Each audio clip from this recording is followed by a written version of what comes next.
Oda just revealed some very vital information. This info is regarding Luffy, Emu, the Five Elders, the Ancient Weapons, and the Holy Knights. I know there are a lot of factors in play, but Oda has finally connected all the dots with the newest edition of St. Garling. First, we know that Luffy has the Gomu Gomu no Mai model Nika. So this means Luffy is the representation of the sun, and the sun brings light to the world and makes people happier. So Luffy is the sun that brings joy to people's hearts. Next up, we see the Five Elders all have their respective names as one of the planets in our solar system. Shepherd Jupiter is Jupiter, Ethan Baron V, Noose Juro is Venus, Topman Valkyrie is Mercury, Marcus Mars is Mars, and J. Garcia Saturn is Saturn. And we know back in Roman times, humans thought that these 5 planets orbited Earth because Earth was thought to be the center of the solar system. Also, we know there are 9 planets in our solar system when including Pluto.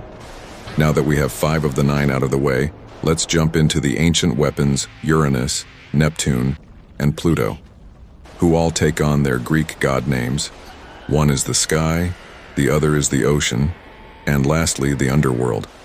So that's 3 out of the final 4. And we know these weapons were not supposed to oppress others, but help them achieve their earthly ambitions. And it was made to free the world and unite them together. Now we have Emu that represents Earth.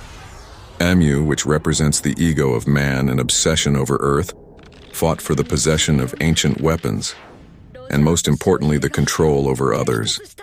And let's not forget the moons of these planets, and who did Oda just introduce that has a head shaped like a crescent moon? That's right, Cient Fingerland Garling. This shows Oda has finally introduced all the main players, and that they all are connected in a way. Emu represents Earth's ego to control, and has the 5 elders, or planets and corresponding moons, revolving around him thinking he is the center of the solar system. Versus Luffy, who represents the sun that the solar system actually revolves around, emphasizing the idea that Luffy will bring light to the world by revealing the truth. So what do you guys think of this theory? Is this just a coincidence, or do you think Oda meant to have all these things line up?